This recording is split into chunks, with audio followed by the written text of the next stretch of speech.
Diamond and LaVar named persons of interest by Kingston Eastern Police. The Kingston Eastern Police are appealing for public assistance to locate two persons of interest in an ongoing investigation.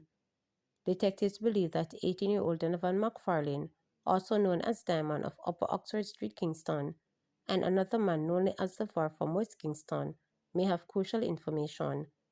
A statement Friday did not provide details on the case being investigated. The police say anyone who knows their whereabouts is asked to contact the Elliston Road Police at 876-928-4200, the Police 119 emergency number, or the nearest police station. White River to close to illegal rafters effective February 13. The White River in Ochre St. Anne will be closed to illegal rafters come next week Thursday, February 13. The announcement was made by Anthony Fitton, the Visitor, Safety and Experience Coordinator at the Tourism Production Development Company. Speaking during a meeting under the White River Bridge on Friday, Fitton said only one entity is licensed to operate on the river. The rafters are being advised to migrate their services to other entities or proprietor that is registered. Sebastian Williams, who have been rafting on the White River since 2018, is worried about the upcoming changes. He shared that rafting has been a vital source of income for his family and has kept him out of trouble. Remember, we have kids. Right now, my son just started school, and it's been a while, so me no go lock up, so the rafting being thing with me I do, enough for me. It feed me, it keep me active in the day.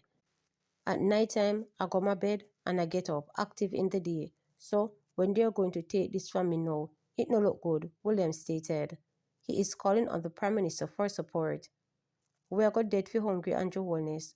We are going really and truly need some help. By the White River rafting, please give us some strength, Williams stated. Tsunami warning lifted for Jamaica, several other countries. A tsunami warning issued for several countries within 620 miles of the epicenter of Saturday's evening 7.6 magnitude earthquake in the Caribbean Sea has been lifted for all nations except Cuba, the Cayman Islands, and Honduras. Initially, tsunami threats were warned from more than a dozen countries, including Jamaica. However, the United States U.S. Government Monitoring Agency later canceled all but three of the alerts, though it cautioned that small sea level changes may occur. According to an AFP report, the U.S. tsunami warning system warned that waves are highly, as nearly 10 feet, 3 meters, were possible in some coastal areas of Cuba, while waves up to 3 feet could hit Honduras and Cayman Islands. It noted that the Cayman Islands government warned in a message on its website residents living near the coastline are encouraged to move to island. Reunited. For years, Margie Segur told her children that they have a brother, her eldest child, that they haven't met. Each night, Margie on bended knees asked God to care for her and bless him, as she had never given up hope that he was alive, though she haven't seen him since he was 6 years. 2 weeks ago, Margie's prayers were answered when her son Marlon Reed, now 51 years old, met her at Ocean Villa Shopping Center in Ocho across the street from where she sells Jamaica Observer newspaper.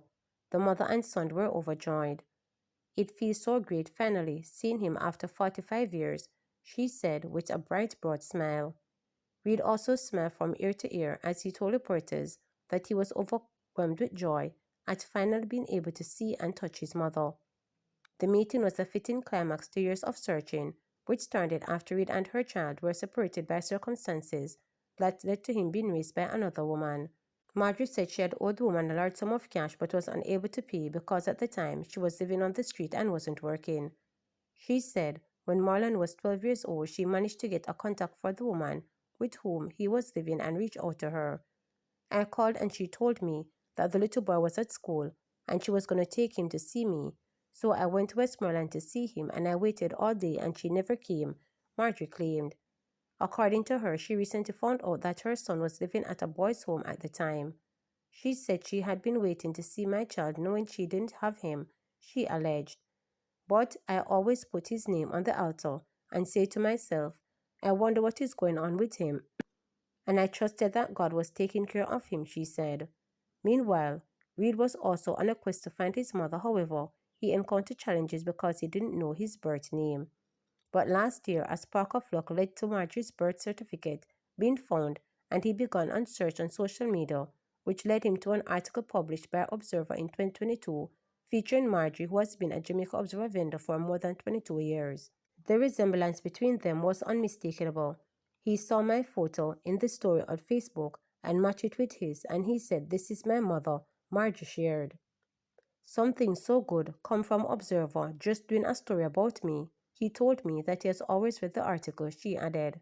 After reading the article, Reed reached out to Observer writer Paul Reed in Montego Bay, St. James, who set the wheels in motion for two to continuous meet.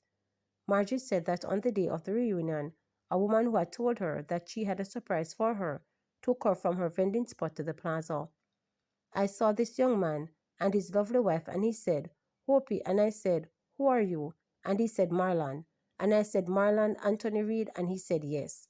And right there, I knew he was my son," Marjorie shared, her face a picture of joy. "He looked so much like me. Touching him and seeing him, I just couldn't believe that it was Marlon," she shared. Reed, now a successful businessman who operates an equipment rental company in Montego Bay called Bird Equipment, was thrilled to update his mother and all his milestones that she had missed. "I'm happy that I found her, and I don't have any bitterness against her because she had me when she was 16. But I don't think I would trade my life because everything worked out. God just allowed me to take a different path. Now I'm at a stage where I can come in and help her. When I saw her, I knew she was my mother. I even said to her that my father is not involved in me making, and I'm spitting image of her," he shared, laughing. Reed said too that he has no resentment towards the woman who raised him. He told reporters that he still has a relationship with her. She now resides in New York, United States. In fact, she was the one who found an old copy of Margie's birth certificate, which aided Reed in his search. "I don't know the full story because I hear stories from both sides, but I told them all of that is not important. What is important is that I found my real mother. I believe God used everything to his glory," stated Reed. "But thank God for the article because it was what I used and found out that she's in Otres and decided to go and surprise her," he added. Margie told reporters she is grateful for her son, is the best shape, and their relationship has been blooming since they met. "To God be the glory, he's in good health, and he said we should put all the past behind us and move to the present. He has 5 beautiful children that I will get to meet very soon," shared Marjorie.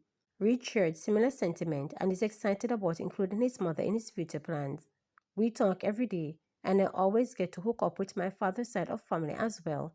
I'm just happy how everything turns out," he shared. Remember to subscribe, like, share, and click the notification bell for daily updates.